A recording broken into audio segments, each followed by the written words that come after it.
ride. Want a lift? Hey! Okay, dude, let's see what that jalopy can do! What's a jalopy?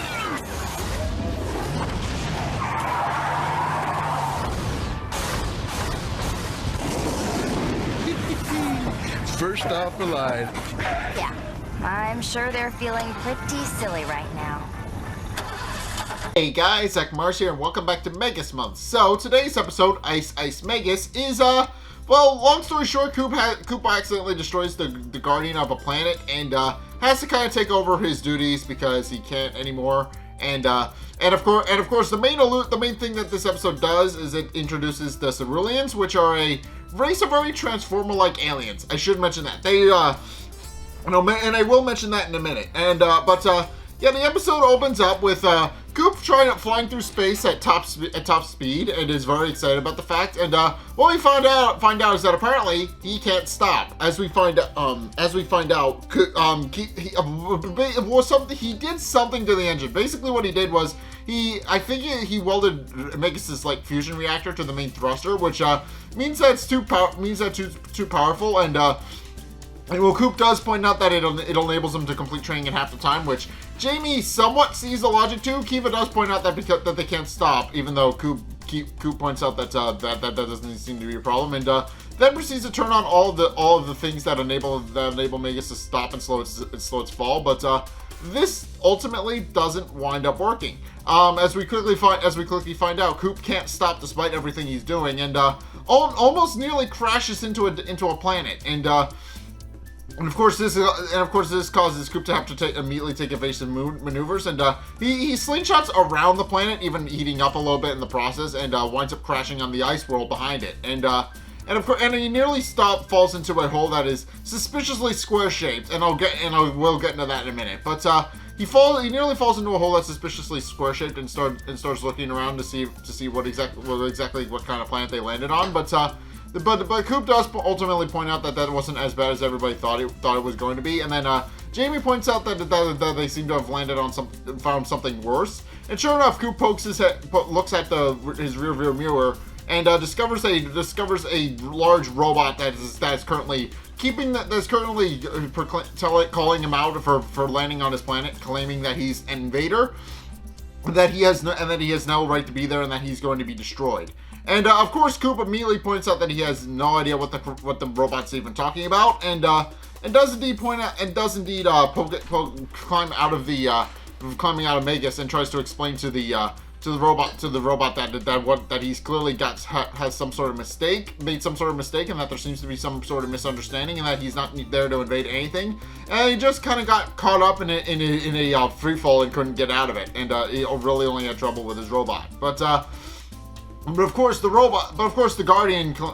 supposed guardian actually doesn't listen, and proceeds to scratch up Coop's chrome, which gets him very annoyed and very upset, and of course this causes the two of them to actually start fighting, and of course throughout all of this, the guardian claims that Coop has no place to be there, and that he will eliminate all Cerulean scum from invading the planet of the Cryox, But of course, Coop points out that he was the one who attacked him, and if he didn't want to fight, he probably shouldn't have scratched up his paint job, and then proceeds to actually fight back against the Ceruleans, the alien. Well, we do find out he is indeed a Cerulean, but in case Coop points out that if he wanted to actually fight, but that if he didn't want to fight, then he probably shouldn't have picked fights with Megas in the first place. And Coop then proceeds to, quite single-handedly, I should mention, defeat the robot by initially taking several laser blasts from it, but before eventually figuring out how to dodge it, and then very quickly is able to beat the Guardian and rips its arm off, which causes it to explode. And Coop actually does wind up taking a sigh of relief, and Megas collapses into a nearby snowbank and actually depresses it inward because it's overheating a little bit. But of course, Coop does point out that seems to have taken care of that. At which point, Kiva asks a very reasonable question about what the robot was actually guarding. At which point Jamie notices several small little aliens that's down below and that are currently attacking them with little ice spears. And of course, it's doing nothing to actually hurt Megas. But of course, Coop becomes very, very curious about what exactly it is their deal, is. And sure enough, when Coop gets out of Megas, the leader of what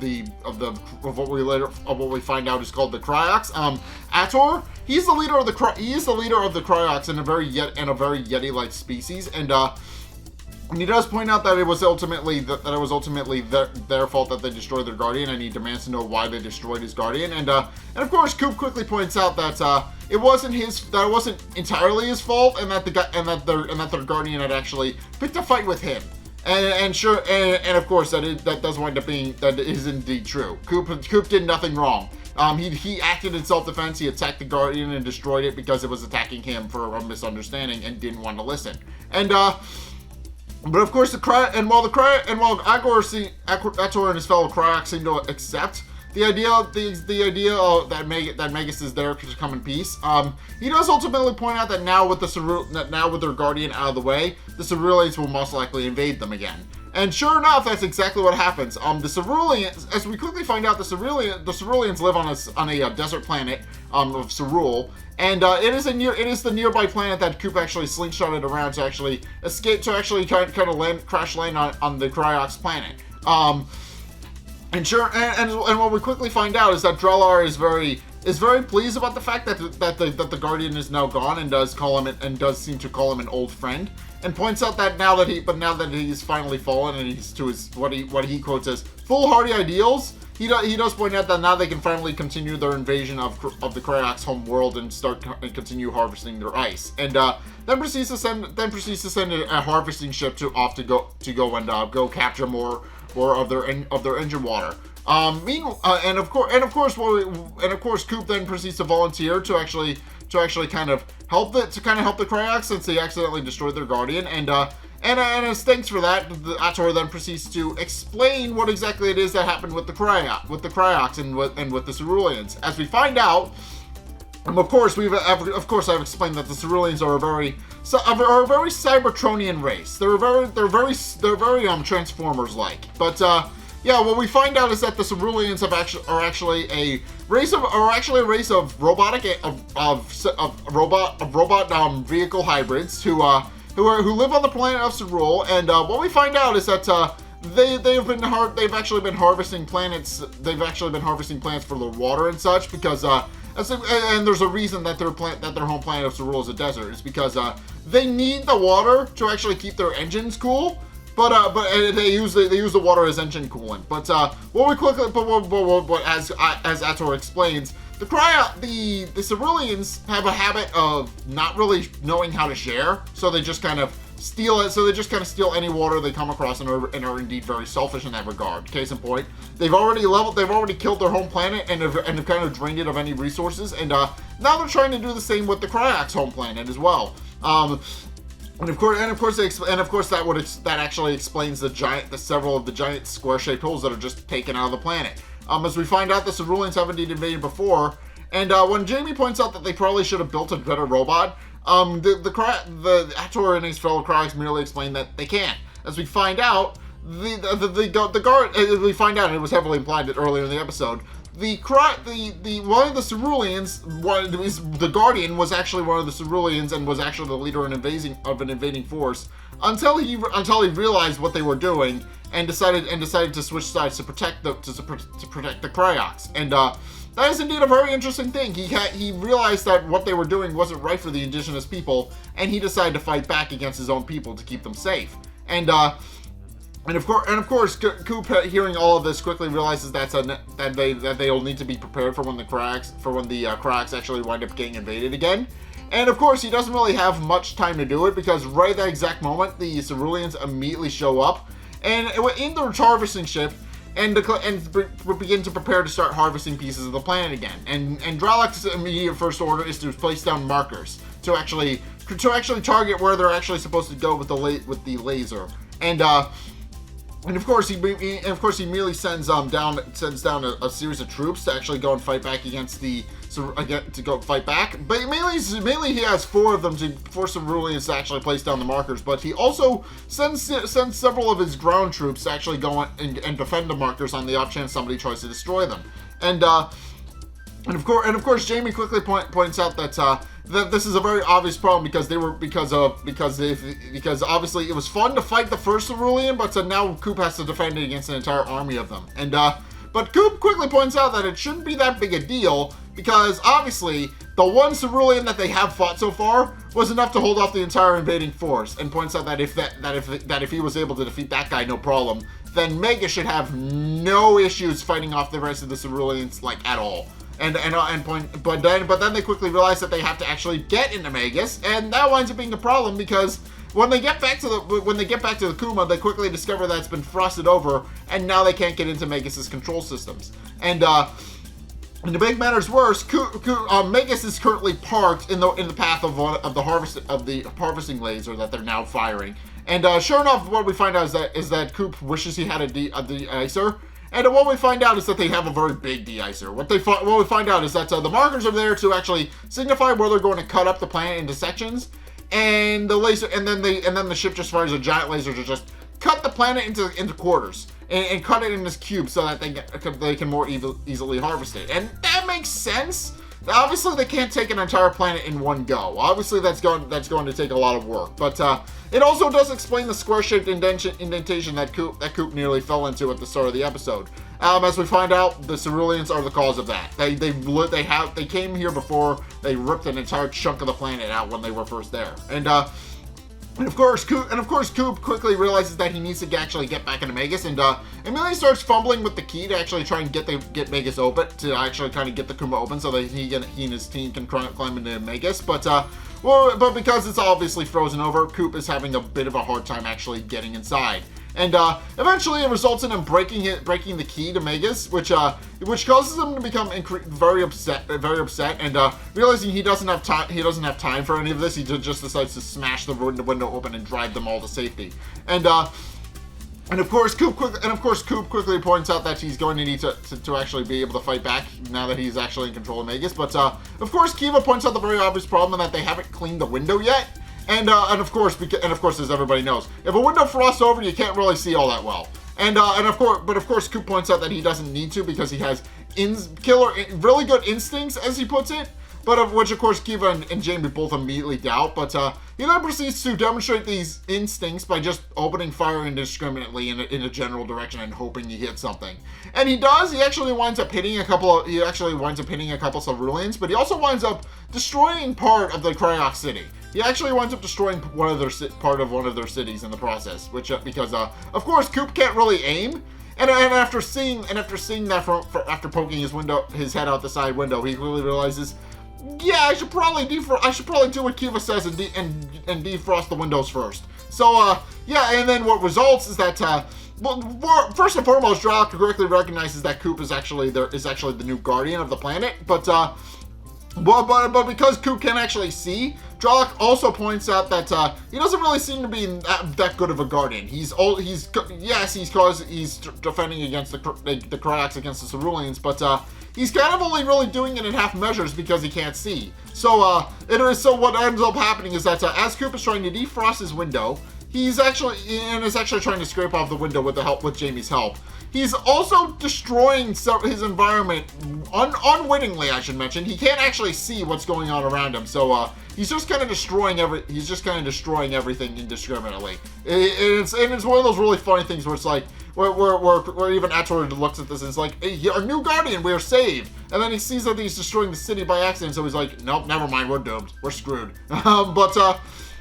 But yeah, of course, this ultimately comes to a head when, as Coop is finally cleaning off putting the finishing touches on cleaning off his window, he accidentally sets off an avalanche, which causes Megas to be buried. And while he does proclaim that now he can see and that now the Ceruleans stand no chance of fighting back against him, he ultimately winds up being buried in the avalanche. And Jamie just remarks that he likes it better when they couldn't see.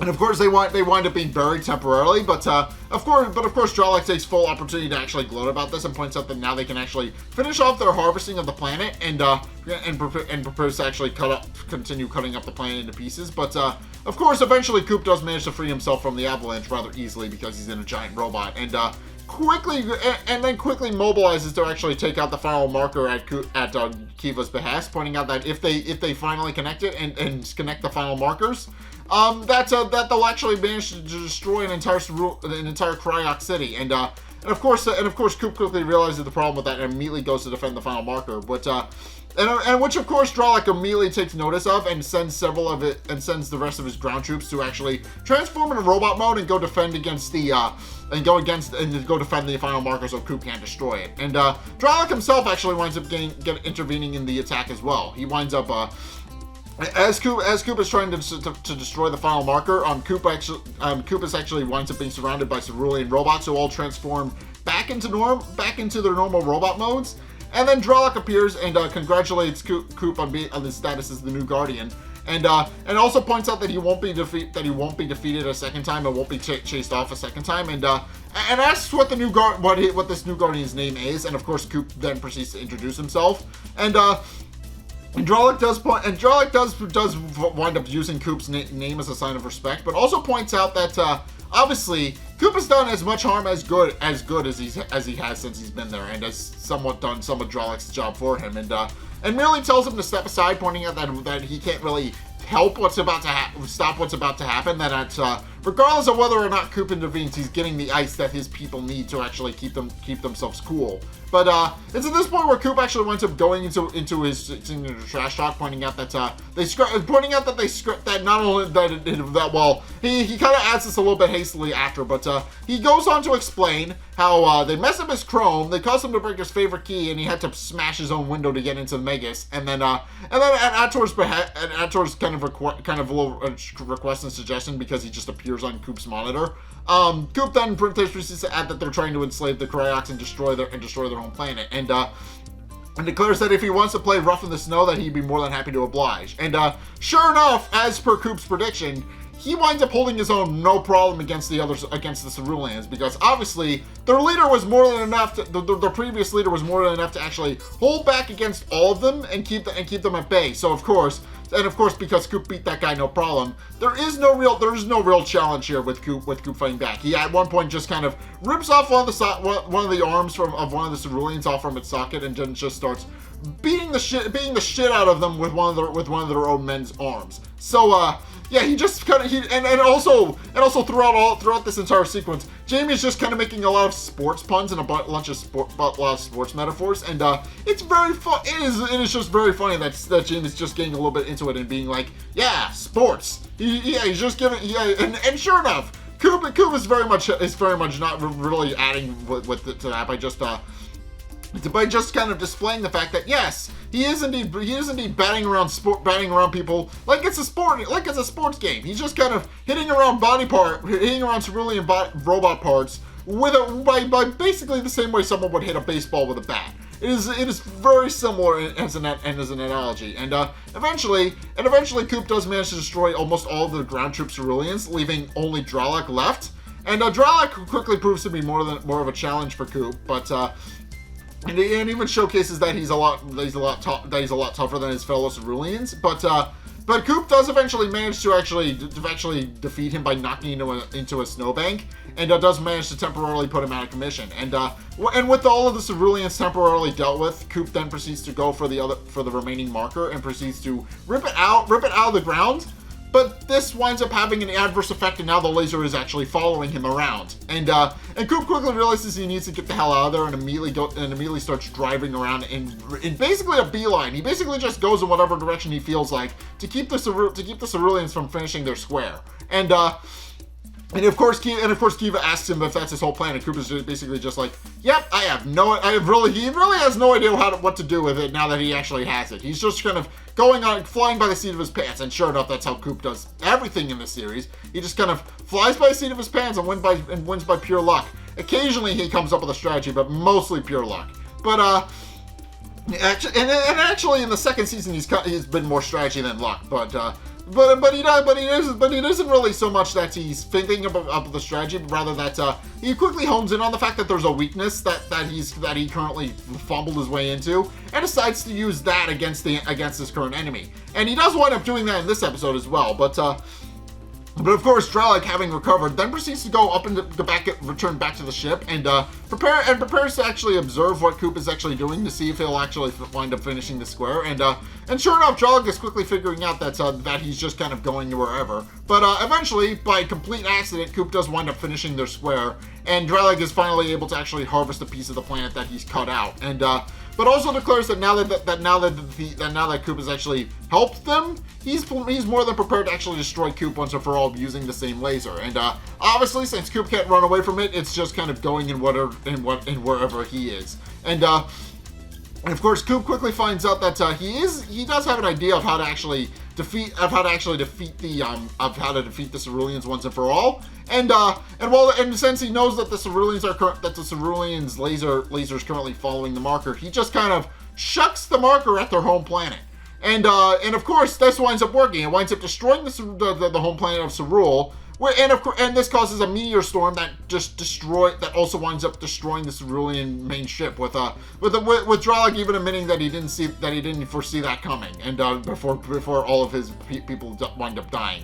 And of course, Coop then proceeds to take a congratulatory bow in front of the Cryox, pointing out that they have no real need to thank him, but of course, we do find out a very obvious problem what Coop has done, and that's and Atro tries to explain this to Coop, who is too busy boastful bragging to actually kind of listen to him. But what we find out is that Cerule, in addition to being the home planet to their main adversary, the Ceruleans, Cerule was also the only thing keeping the home planet of the Cryox from melting. So while Coop has indeed dealt with the Ceruleans and now they're never coming back, he's also kind of doomed their planet to just kind of slowly melt. And of course, Coop even doesn't even seem to see the problem with this, pointing out that obviously he points out that their home planet will actually be a lot nicer now that there's both no bad guys and also they now have free access to the sun whenever they want. But then it's at this point where Kiva tells him that they need to get back into Megas before he causes any further damage, and Coop ultimately agrees to that and tells the Cryox to stay cool before leaving. But Atro quickly points out very obviously that they can't, rather literally. And sure enough, Coop returns back to Earth. We do see that the Ceruleans the Ceruleans have been destroyed, but also the Cryox have to readapt to the newfound sun. They now have to readapt to the fact that their planet is now no longer an ice world and more of a tropical paradise. And we do see that several of the women have actually shaved themselves a little bit to kind of more beat the heat and actually stop resembling Yetis and more resembling women in bikinis. They kind of shave themselves down a little bit so that their hot fur no longer causes them to overheat. And of course, Atro is just kind of sitting around looking at all of this, and he has no idea what to do. But of course, yeah, this episode is kind of fun. First and foremost, the Ceruleans are kind of interesting in that they're very much Transformers if all of the Transformers were evil. And of course, it has a very interesting thing where, of course, the Transformers obviously they've been in their own lore. The Cybertronians have been fighting their own civil war because obviously you've got the good Autobots and the evil Decepticons, and they're trying to fight each other, and they occasionally come to Earth and try to fight their civil war there. But yeah, this is just a sign where it's like, what if the Autobots just didn't exist and the entire society was evil? That's basically what the premise of these Ceruleans are. They just come to whatever planet, and with one very obvious exception being the Guardian, they just kind of destroy whatever they want and just kind of take whatever they need to actually survive. So yeah, overall that's a very interesting premise, and it is kind of interesting to see that. But more to the point, Coop also kind of just destroyed an ice world and turned it into a tropical paradise, just kind of by accident. He had the best of intentions, but because he destroyed a planet that was blocking out the sun, he also kind of just overheated a planet by accident. So yeah, Coop does that a lot. I should mention he's done that a lot, but I mean, I don't really have a plot to that. The man's a straight up terrorist, just by accident, of course. But he's just a terrorist. That's all he is. He's a space terrorist. But in any case, yeah. Thank you guys so much for watching. If you enjoyed, be sure to like, comment, and subscribe. Also, be sure to follow me on Twitter in the description below. Be sure to check out my Patreon if you want to help support the show. It's only a couple bucks a month. It does really help me out, and you guys get access to a bunch of cool perks that are my way of saying thanks. So be sure to check those out in the description below as well. And finally, if you want to see more content from me, then be sure to check out what's linked on the end screen for you guys. The top video is the most recent video. It may or may not be this one. Whereas the bottom is actually the playlist for Courage Month, the previous one of these that I've done. So if you want to see those, by all means, link is on the end screen. Go check that out. Go check. It's not essential viewing, but if you want to see more, if you want to see them, it's there. Just go check out the previous playlist that I did of these. But in any case, thank you guys so much for watching. And until next time, I will see you guys in the next video. Peace.